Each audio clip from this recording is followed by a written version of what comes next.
Okay, so welcome to the Tutte Colloquium. And today we have Laszlo Végh from London School of Economics. And Laszlo works on graphs and network algorithms, approximation algorithm, and optimization. And today he's going to talk about valuated matroids. So take it away. Yeah, thank you very much, Jane. And yeah, I'm very happy to be in Waterloo, even if just virtually. But I hope I'll make it sometime again. Yeah, so feel free to interrupt anytime. I may not see the questions and or the chat. So Jane, please feel free to interrupt if there are some questions there. So I'm going to talk about some joint work with Edin Husic, Georg Loho, and Ben Smith. So Edin is my PhD student who just finished is finishing his PhD. Georg was a postdoc at LSE recently. So I'll talk about valuated matroids, and so let me just start with a little warm up, recalling some concepts from matroid theory. It's of course, I guess, in this audience, everyone will be familiar with this, but just I want to present them in a way so that the valuated matroid concepts can naturally connect to them. So what is a matroid? The way I write it now will be with the symmetric basis exchange axiom for purposes that will hopefully become clear later. So we will think of matroids as represented by bases for now, as opposed to independent sets or circuits. V will usually denote the ground set. And the bases are a family of the subsets, such that for any two bases, x and y, and any element in x, one can, I in x minus y, one can find a j in y minus x, which can be mutually swapped between these two bases, and then we get two other bases. So this axiom already tells us that the rank the cardinality of any basis is the same d, which we will call the rank of the matroid. And just some examples we all well know. First, just the graphic matroid, where the bases are the spanning forests of an undirected graph. More general concept would be a linear matroid, where the bases correspond to index sets of maximal independent sets of columns. And let me now look at two special cases of this linear matroids, which will play a distinguished role later on. One is the transversal matroids, and the second, the gammoids. So in a transversal matroid is defined by a bipartite graph.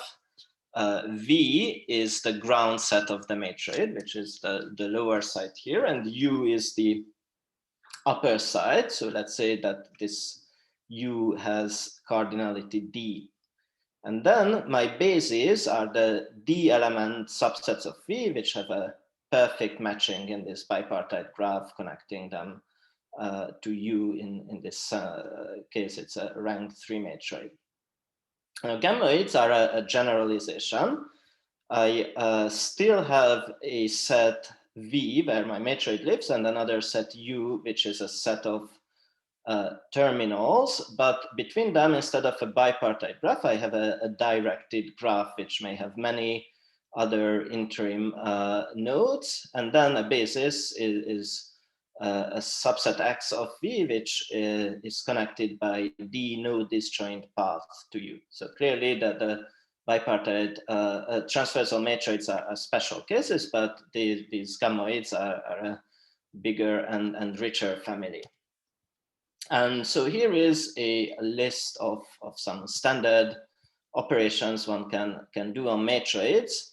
And I wrote here the formulas, but this is what everybody thinks they are. One can delete elements, contract elements. We can look at dual matroids where we look at the complements of the basis. We can look at direct sum where we have two matroids on disjoint ground sets, and then we just take the union of the ground sets and the unions of the basis, and then we can truncate, which means that we delete one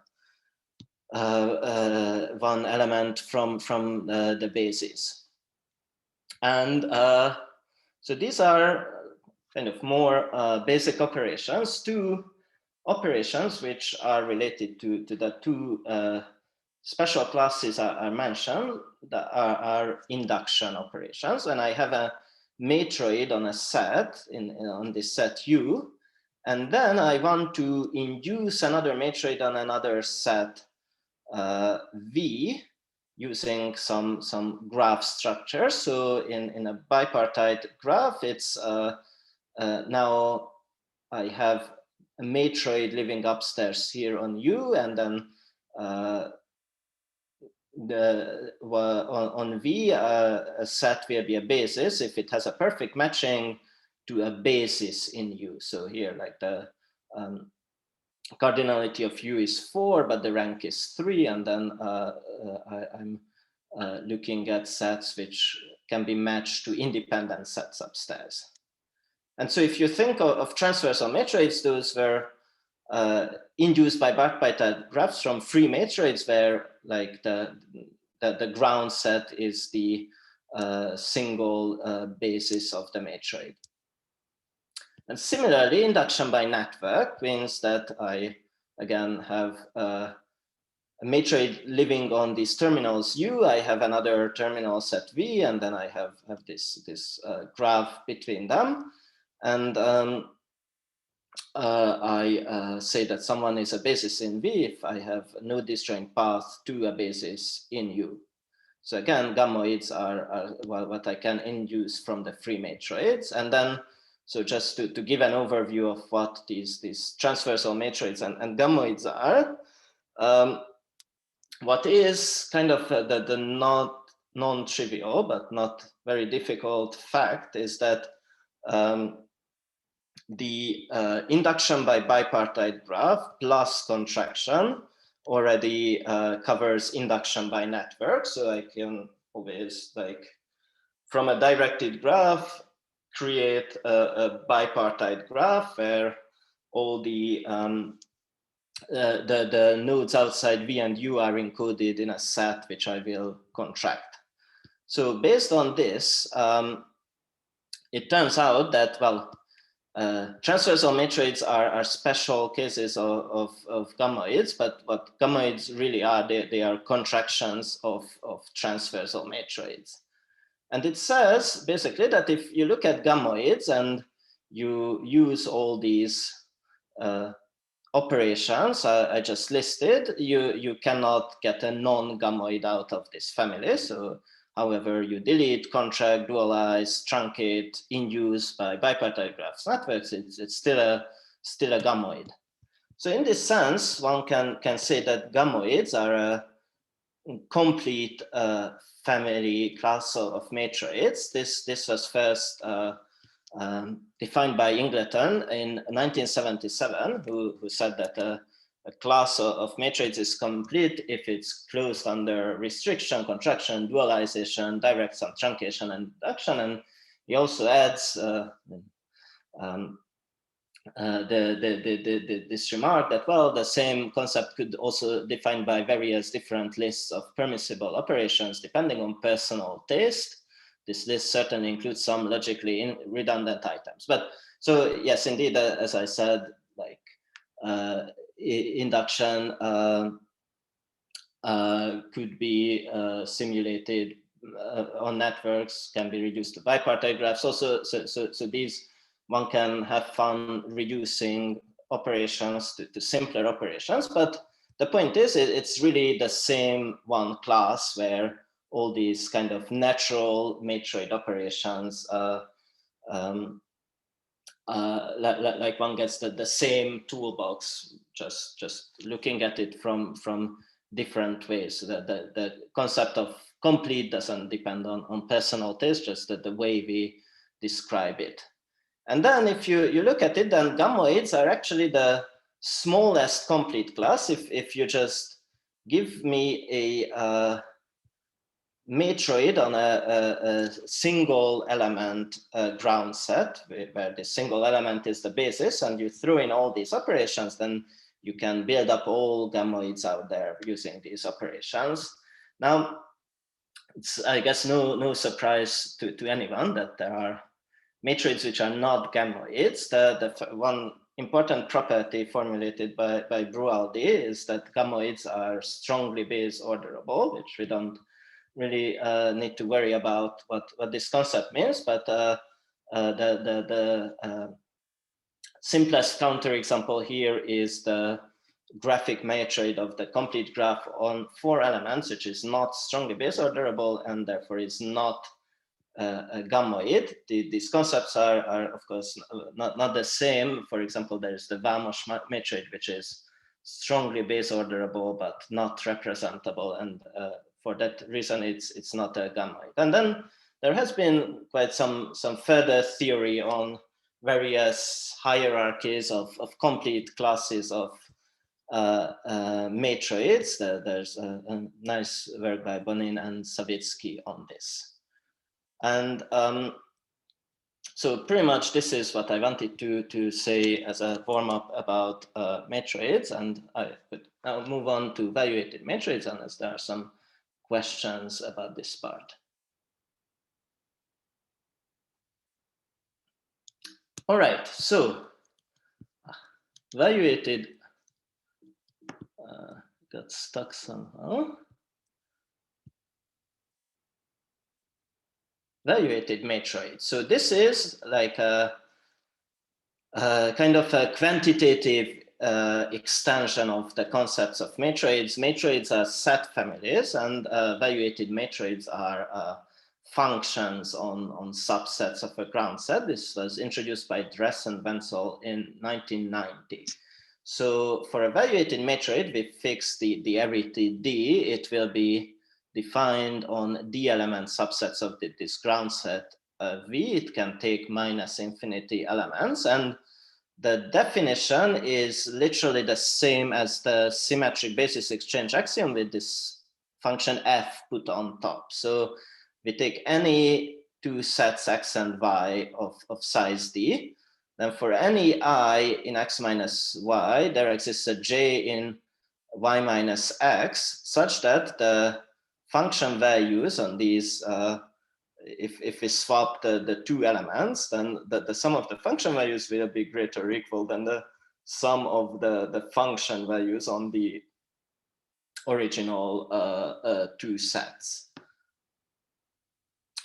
So just some simple examples. The first, which we will call the trivial evaluated matroid. This simply corresponds to the indicator function of matroids, where indicator function in this context is a 0 -infinity. If you put zeros on B and -infinities outside B, then this is really just the same as the basis exchange axiom. And then well, slightly more general, but not yet very exciting special case would be weighted matroids, when we have a weight on the ground set, and then on the sets which are bases, we add up these weights, and outside we just take -infinity. Now let's look at some more interesting examples.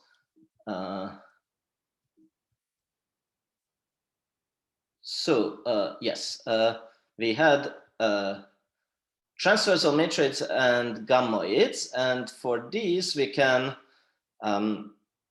define a natural weighted extension, which won't be such a simple additive weighting than just the one on the previous slide. So now on this bipartite graph, we also add some weights on the edges. And the function value of a subset of V, this lower side of the graph, will be the maximum cost of a perfect matching between X and U. So again, I guess this is not probably I shouldn't have restricted you to have cardinality D to have like a more interesting example. You could be bigger, but then like I'm looking at the maximum size perfect matching, and I'm looking at the maximum weight ones among them. And similarly for valuated gammoids, I'm looking at the maximum cost of node disjoint path connecting X and U. Why do these satisfy the axioms I mentioned? It's kind of for the bipartite case, it's like a fun little exercise on using like alternating cycles. And then another example, which was one of the initial examples and motivations of Dress and Wenzel, is the generalizes linear matrix. Let's assume that we have a matrix which is over it's a matrix over univariate polynomial. So here I have this 2 by 4 matrix with entries t square, 1, 1, and so on. And then we look at the determinant of all 2 by 2 submatrices, which for the first 2 columns will be minus t minus 1. And for like let's say like A and D, it's going to be t square minus t minus 1. And what the valuation will be is the degree of this determinant, which like for these first 2 sets is 1 because t was the highest order term. For AD it's 2, whereas for BC, which were the 2 linearly dependent columns with 0 determinant, it's minus infinity because they're that's what we evaluate 0 at. So this is kind of a more interesting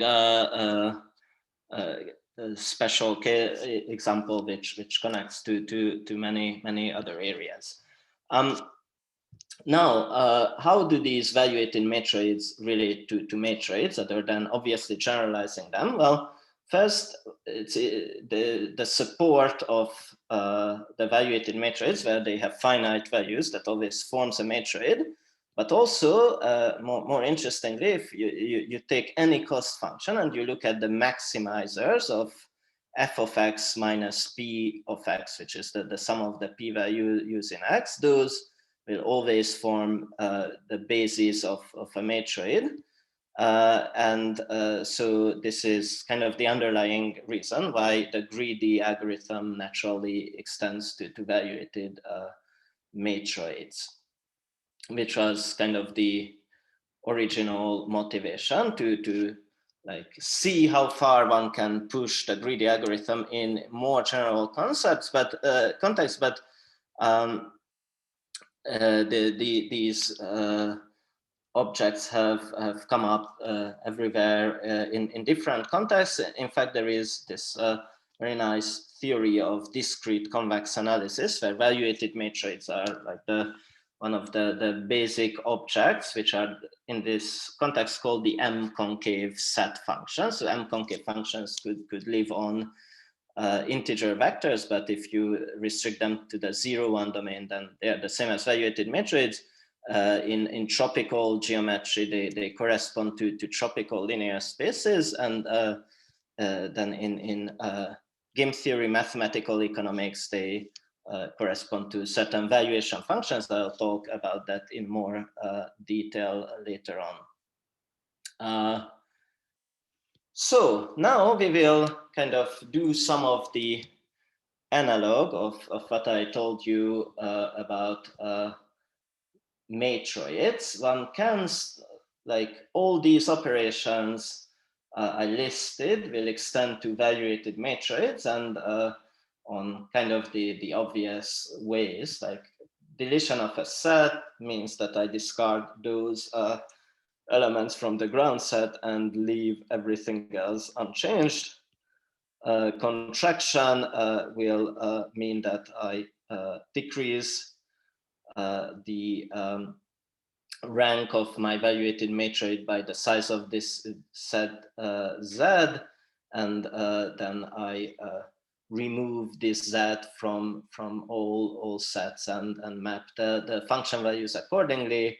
For duality, you just take the complement at the same function value. Direct sum is the sum of the two function values, and truncation is also kind of defined in a natural way. Now, there are these induction constructions, which are kind of the most powerful operations out there in this toolbox. One is by bipartite graph. So here again, we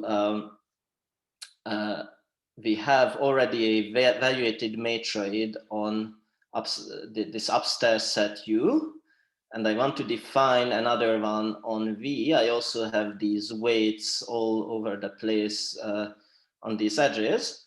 And then I look at the maximum. So remember, for matroids, I was just looking for the maximum weight of a matching whose endpoints upstairs are independent. Now, instead of independent upstairs, I look at the function value G on the upper endpoints. And similarly, for induction by network, I can look at the weight of the node disjoint path plus the function value on the endpoints upstairs. Again, these are not quite trivial facts why these operations preserve valuated matrices, but they do. And so one can just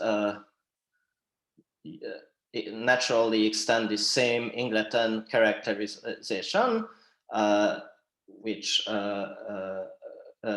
definition. One can say that a class of valuated matrices is complete if it's closed under all these operations. And why do we have this seemingly ad hoc list of operations? Actually, because these are really the operations one can think of. If you have a valuated matrix or a number of valuated matrices and you want to paste them together to other ones, like this is really your toolbox you can work with. And then, so one can again ask for the smallest complete class, and not surprisingly, these will be the valuated gammoids, which are like this construction I showed you. If we look at like the smallest non-empty things and just throw in all these operations, we already have all the valuated matrices. But then, so this is now comes the next question, and this is kind of what the talk is about. What is the smallest complete class which contains all trivially evaluated matrices? So why are we interested in this question? So really kind of our starting point for evaluated matrices are matrices. We can take their indicator functions, and that's, we already know that matrices there are lots of them, they can be pretty wild. And somehow the question is, if we already threw all these in and look at all possible operations we can dream up, then what is it that we can get? And so in this context, there is a natural candidate, which what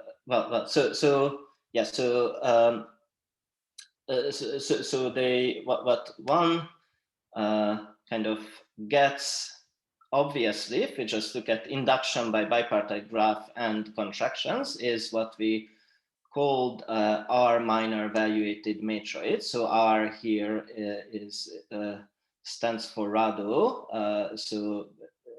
It was Rado who kind of first investigated this construction that we have a bipartite graph with a matrix sitting upstairs that induces a matrix downstairs. And so this R minor evaluated matrix, which is the class we got really interested in, is the following. So now I have a bipartite graph, but on the lower side, I don't just have this V, but I have a W union V. And upstairs on U, I have a matroid sitting. And so for this matroid, kind of in this induction context, I think of its indicator function, which is 0 or minus infinity. And then I have the weights in between. And then the function value downstairs for a D element subset of V will be the maximum cost of a perfect matching, not just between X, but between X union W and some independent set in the matroid upstairs. So for this construction to give us a rank D matroid, rank D evaluated function, we need the upper matroid to have rank D plus the cardinality of W. Again, keep in mind that one can look at the maximum weight independent matching covering W, but that won't be the, like when I look at the maximum weight matching covering some set X union W, that of course won't extend this maximum weight matching. So that's why this W really gives much more variety of and power to representability here. So what we call just R-induced valuated matrix when we don't have this contraction operation, we don't have any entries in W, and then these R minor valuated matrices are the contractions of R induced valuated matrices.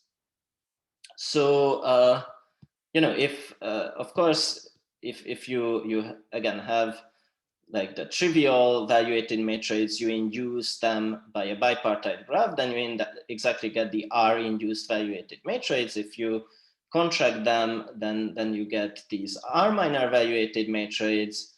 And it turns out that like this is how complicated these things can get.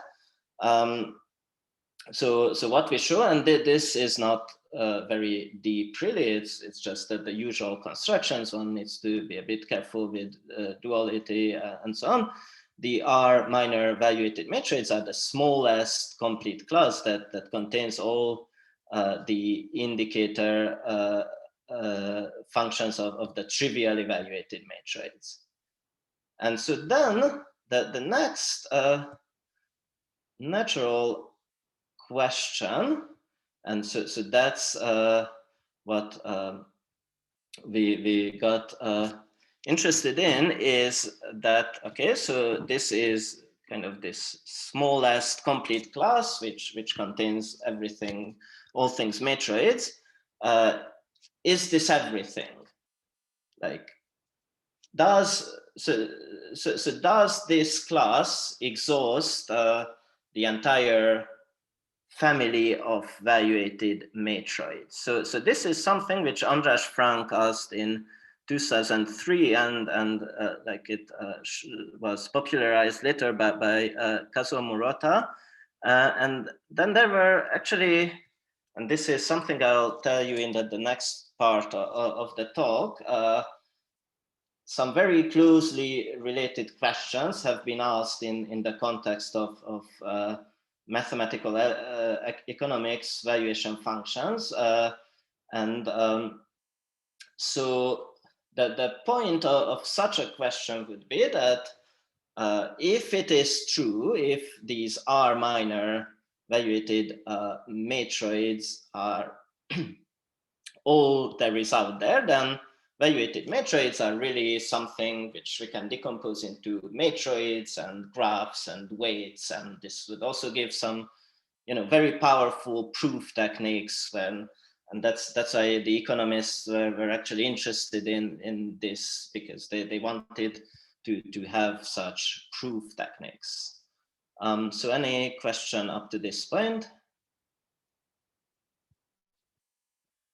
So I guess it's not a great surprise to anyone who read the abstract, and I guess the kind of the way the talk is built up, it also kind of implies that the answer here is no.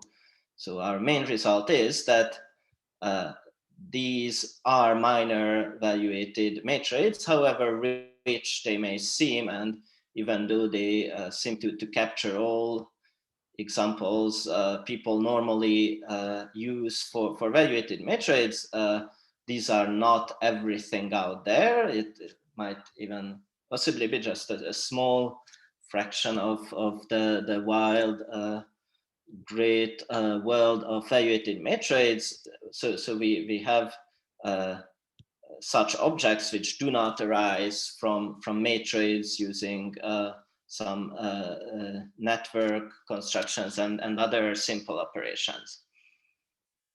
So of course, this answer is not very surprising. Let me try to say some thoughts why this is actually a difficult or not like an obvious question to answer. So first of all, like if you want to argue about complete classes of matrices, that there are all these nice tools of like strongly based orderability, representability, excluded minors, and like you are the matrix theorist, so know all these tools better than I do. Now we cannot work with any such matroid invariants because to start with, we already have all the weirdest matroids planted in the construction. And of course, one could, think that, well, we can have like, weird values of these valuated matrices. They could be algebraically independent. How do I want to encode everything into such a succinct representation? Like these arguments work, for example, to show that like just R induced without this W set which we're constructing cannot cover everything.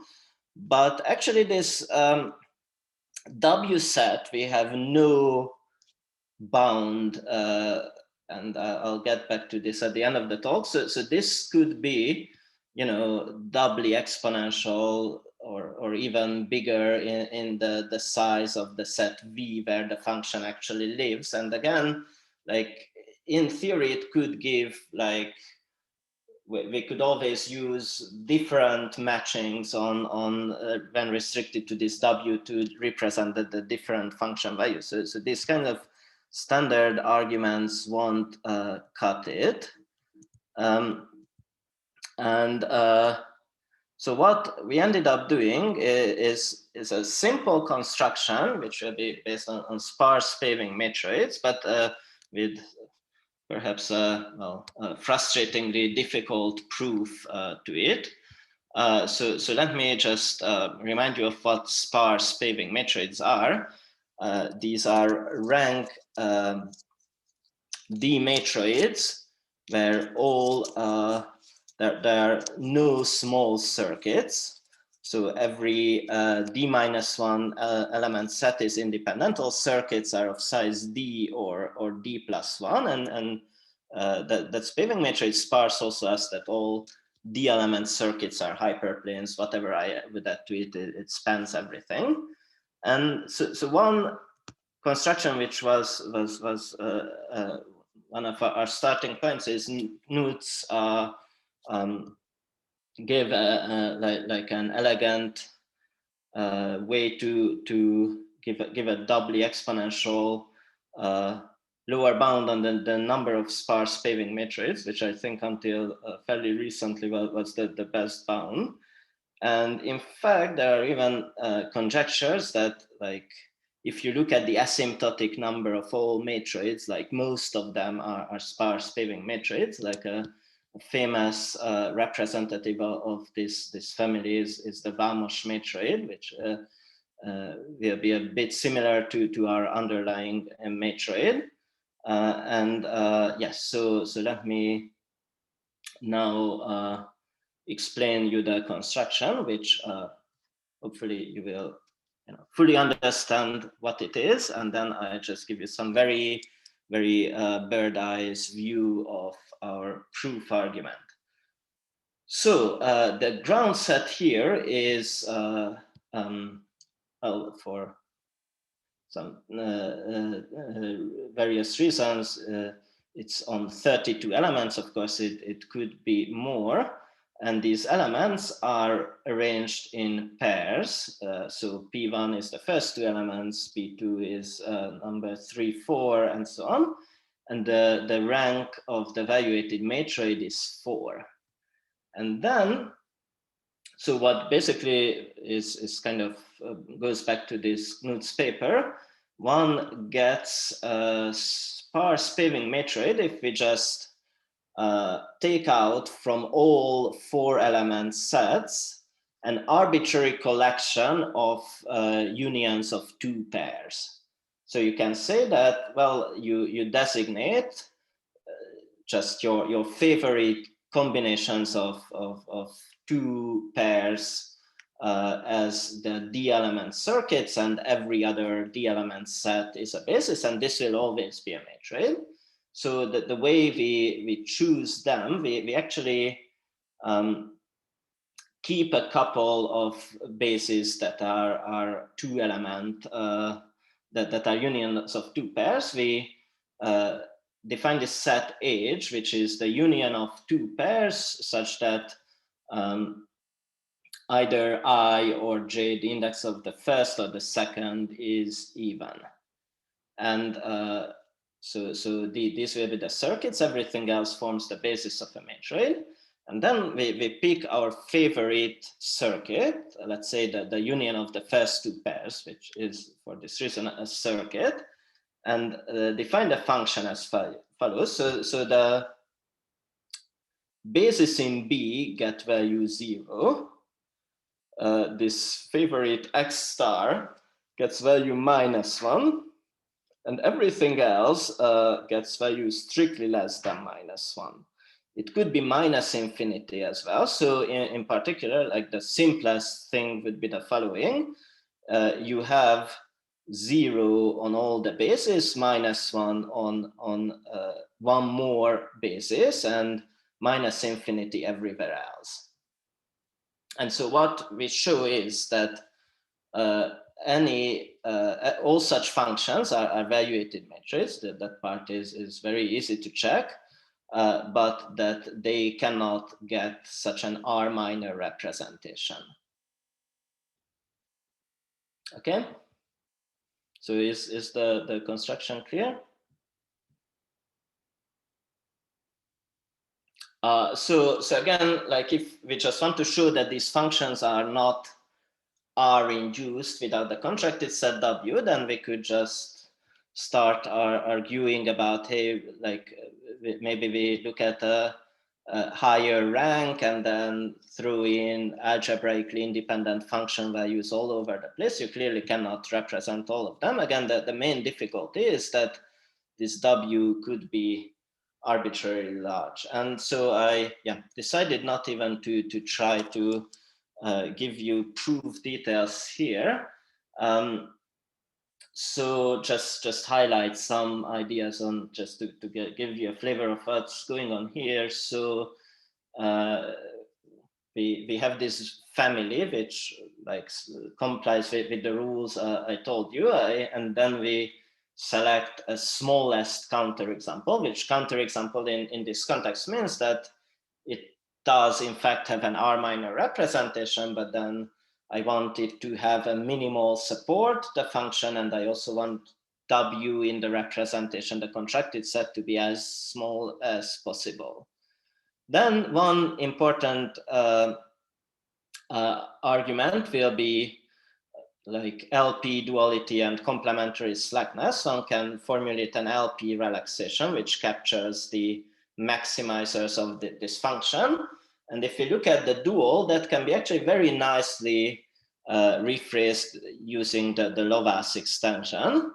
And in ways I won't go into, this Lovász extension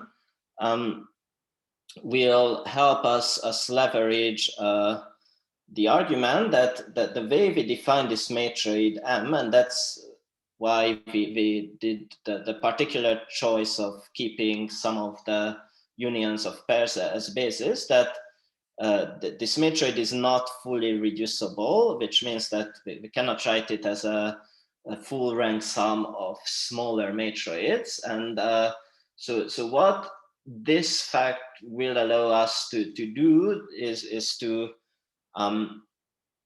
basically simplify this LP dual, and it will basically tell us so what is at the bottom of the argument, that we have like Rado representations of two matroids, where like a Rado representation of just a matroid means that I have a matroid upstairs and I have a bipartite graph where and I look at the function, this bipartite, the matroid, this bipartite graph induces. So I basically forget about the weights and just look at the matroid structure, and I have two very similar representations of two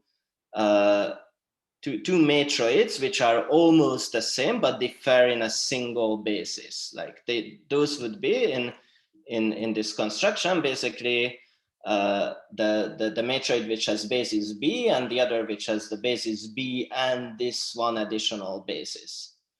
And what is basic kind of at the bottom of the argument, first let me just say when the contracted set is 0, that if I look at like the matchings which provide like the max weight independent matchings for B, and I look at also the max weight independent matching for my function x star, which has the unique largest negative value, then we can recombine these matchings to find at least one more set that has a weight somewhere between -1 and 0. But actually, we assume that for all such other sets that the weights are less than -1. So anyways, like, yes, the summary of the proof is really uncrossing, uncrossing, and uncrossing. We need to do very careful and subtle structural analysis in the case, especially when we have, again, this theoretically unlimited resource of contracted elements. What we basically show, so this is like a figure from the paper, which I'm not gonna explain, just kind of the flavor of it is that like we have these pairs in on the ground set V, and somehow they will capture some parts of W, like W will be partitioned according to these pairs, and whoever belongs in W like is associated with a pair, it's basically just some ballast there. Like you can, so that then the argument will be that we can basically cannot get any extra powers from these contracted elements. If you have a representation with that, then you could carefully one by one eliminate them. So yeah, so if you know this talk has any like my biggest hope would be that maybe some people in the audience would think that, okay, this proving such a thing cannot be so horrendous, and there should be a two-line proof which not necessarily for this construction, but somehow shows that the main result why R minor cannot cover all valuated matrices, but actually this is the best we were able to come up with. So any questions to this point?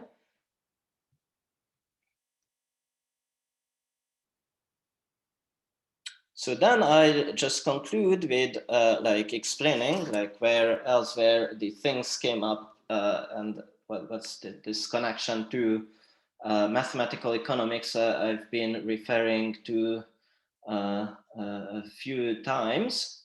So so this is about valuation functions. So let's now think of our ground set as n indivisible items. And I have a valuation function, which you give me any subset of items, and I declare what is my value for this. So like a standard assumption, and all these items are indivisible. I either get something fully or not at all. So a standard assumption here would be submodularity. I have decreasing marginals, and yes, we normally think of these as monotone.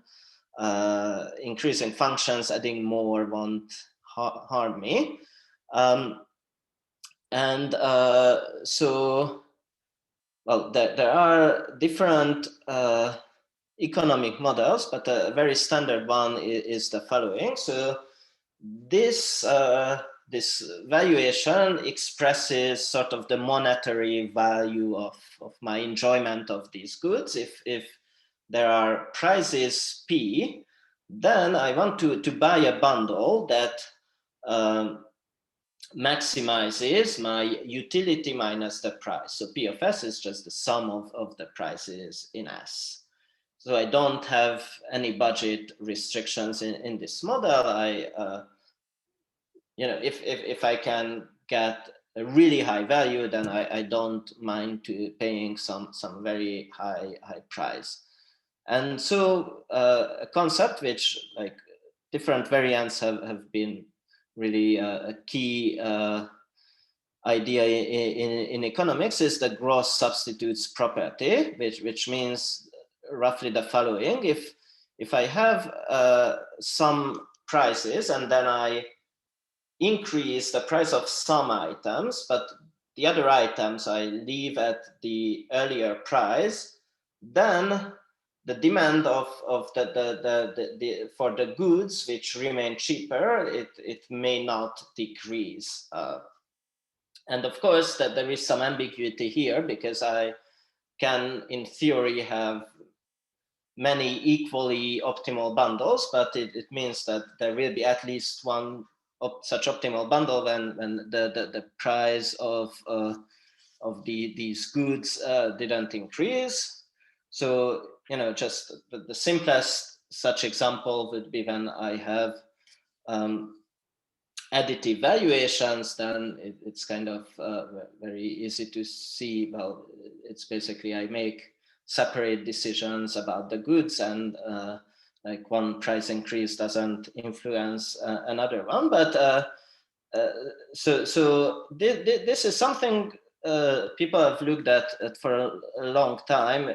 It was first defined by Kaz and Crawford in 1982 in the context of matching markets and auction algorithms. Kuhl and Stacchetti came up, showed that basically if you want like a market equilibrium, a valuation equilibrium where I have some prices such that at these prices everyone is able to buy one of their favorite bundles and the market clears, that this always exists under the gross substitutes property, and in some sense it's like an if and only if. This is kind of the broadest class where such a property will hold.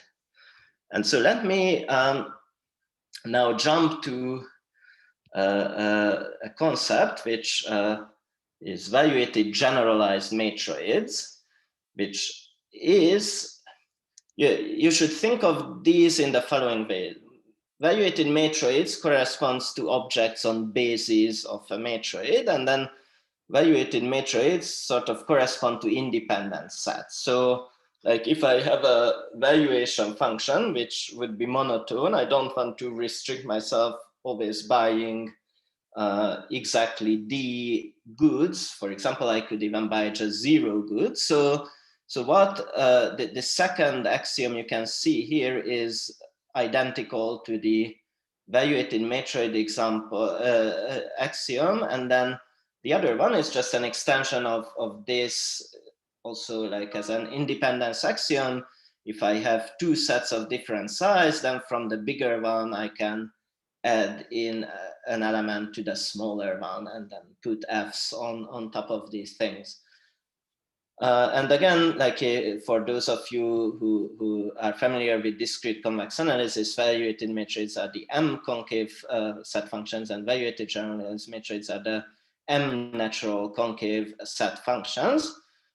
These are all special classes of submodular functions, and what was actually a very surprising discovery back in 2003, after like many separate studies in the parallel worlds of economics and combinatorial optimization, that actually these two objects are exactly the same. Valuated generalized matrices are the same as gross substitute valuations, period. And this actually, like brought all this market theory to the next level, using like M-concave submodular flows to compute equilibrium and all that. Like all these very powerful tools can be just directly applied for all the market problems. And so a very simple case here is assignment valuations, which is, well, it's basically the same as these valuated transfers on matrices without the restriction that I just want to define it on basis. I have a weighted bipartite graph. I guess in this case, only non-negative weights make sense. And then the value of a set is a maximum cost of any matching whose endpoints are in this set, but they don't need to exhaust the full set, so that it's naturally a monotone set function. So this is one of like the favorite kind of non-trivial valuation functions of economists out there. And Hatfield and Milgram actually asked the following question in 2005: could it be possible that all our examples are built up from these sort of things, and so every gross substitute valuation arises from assignment valuations using an operation they called endowment, which is roughly contraction. So this is actually the Nobel Prize 2020 Nobel Prize winning Milgram here. And well, what the short answer to this was given by Ostrovsky and Paes-Lemma, who well, basically observed that this would correspond to these valuated gamoid object, but we have many other, like all matroid rank functions are gross substitutes. They won't arise in this form. They refer to the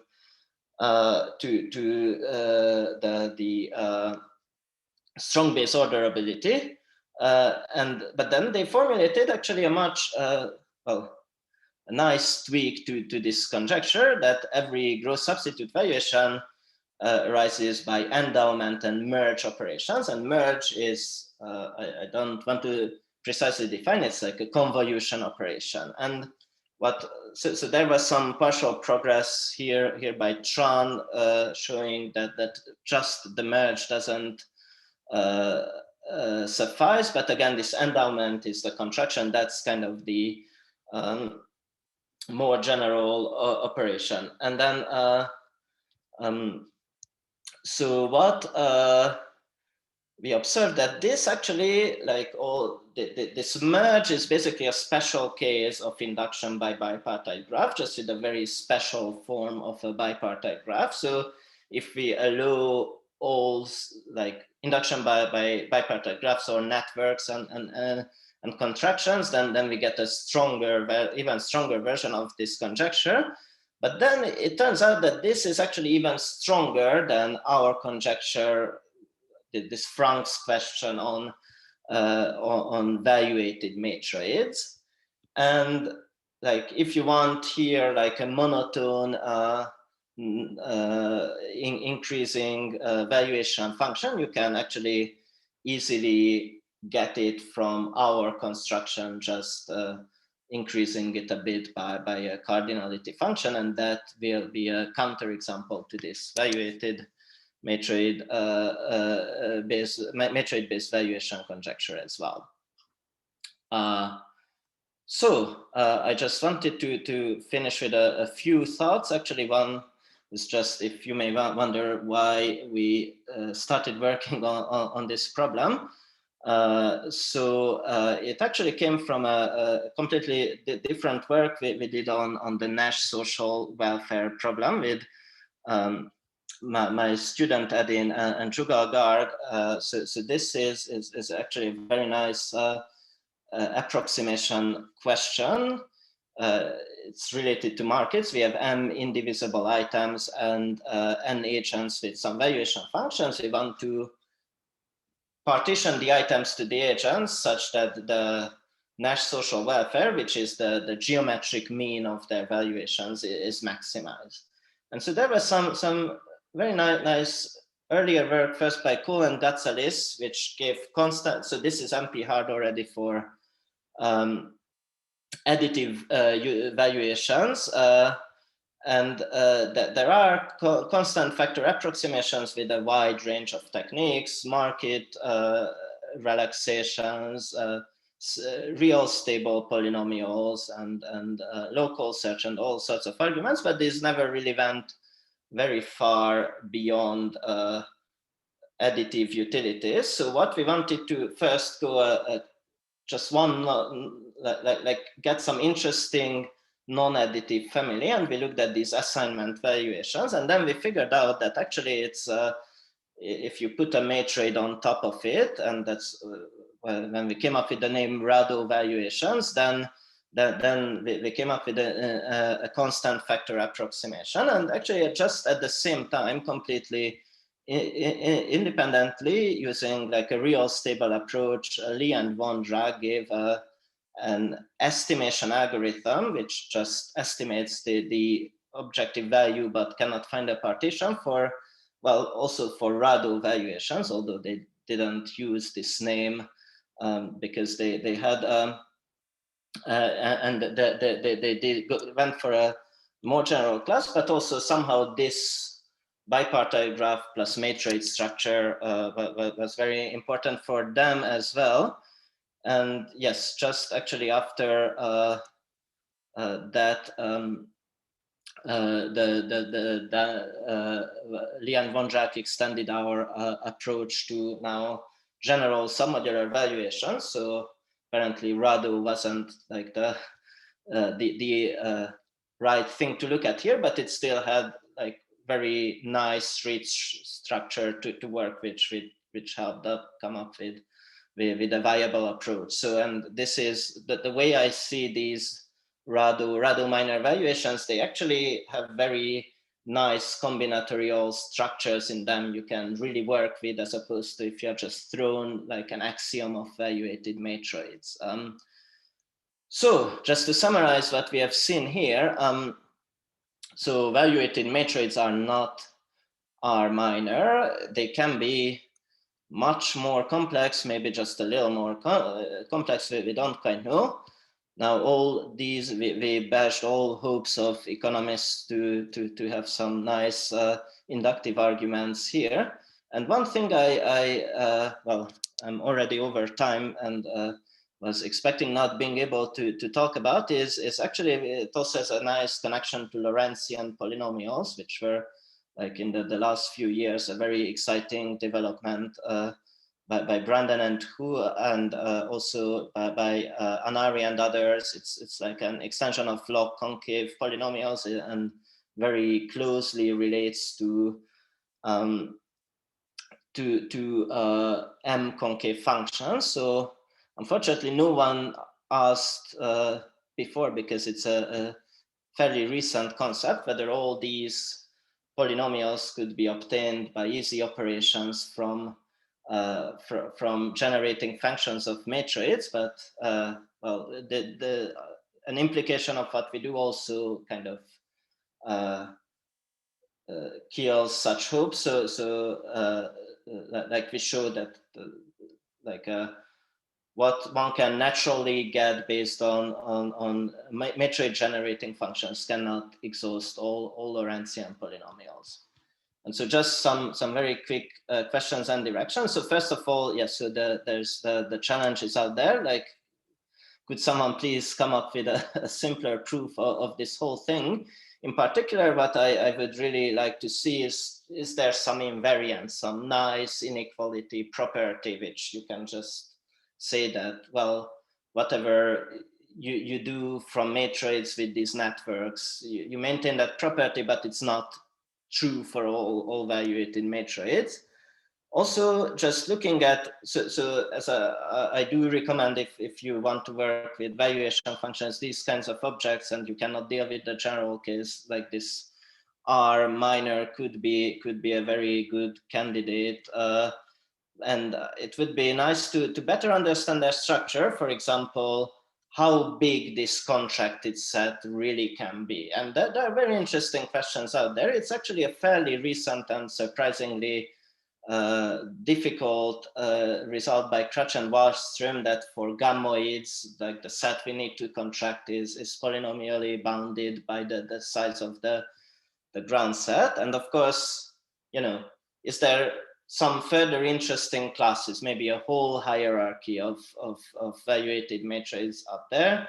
And also one can ask, like, how well, like, can we still, these classes are not the same, could we somehow well approximate valuated matrices just from this nice class? And actually very similar recent work was done by Dobzhinsky, Végh, and Feldman on asking whether, like, gross substitute valuations can approximate all submodular functions, and they gave a lower bound, but no upper bounds are known yet. And yeah, sorry, I went a bit over time, so thank you for your attention. Thank you, Laszlo, for the very interesting talk.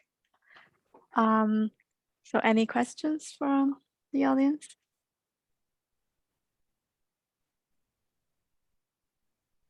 I was just wondering if you restrict your matrices. So, I mean, matrices are pretty wild, so it's not so surprising that everything bad can happens. But if you take nicer classes like graphic matrices, for example, if I wanted valuations of graphic matrices, would it be possible that their valuations are more intuitive? That their valuations were? Could be constructed.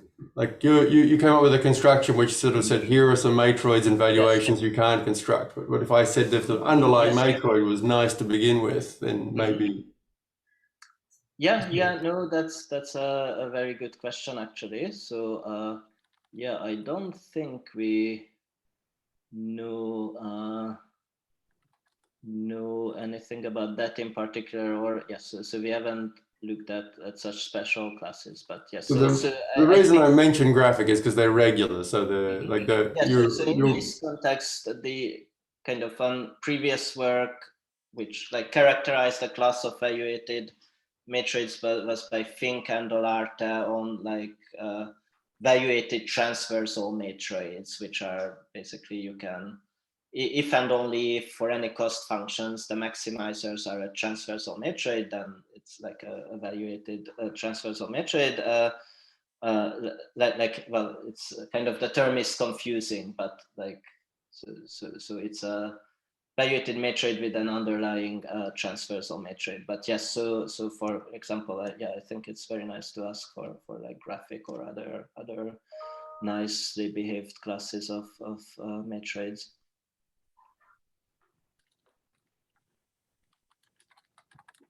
Other questions?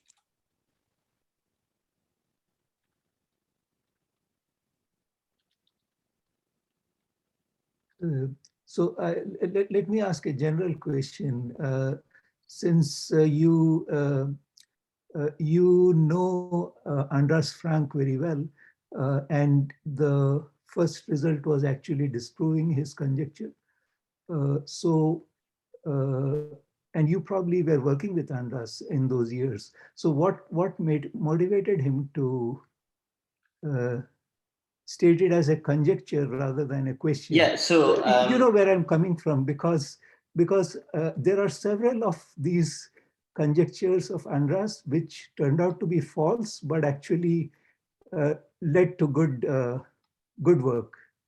Yeah, so let me start with a disclaimer. So the archive version says that we disprove a conjecture of Frank, which like András's comment is, and we will update it in the new version, that it's really a question and not a conjecture, as in he never like actually really thought about it. And in fact, his original question was just for R induced and not R minor, like without the contraction. So which is kind of very easily false because that class is not closed under contractions, although the valuated matrices are. So you know, it also kind of shows that it didn't really think about this. So basically, from what I understand, you know, he was just like talking to Murata and looking into discrete convex analysis, and this question just occurred to him, and well, even though it wasn't something he really kind of gave much thought to for Murata, it actually, like, he popularized it. András also, it's not something he published, but like in Murata's talks, like it came up from time to time as like a very nice question to try to prove or disprove. So yeah, so I actually, you know, well, I guess I was still a master's student at that time, so I don't know how exactly the question was raised, and I don't remember hearing it from him around that time at all. Yeah, thanks. Oh, thank you. So I think it's better to leave more discussions after the seminar. So let's mute ourselves and give applause to thank Laszlo for the nice talk.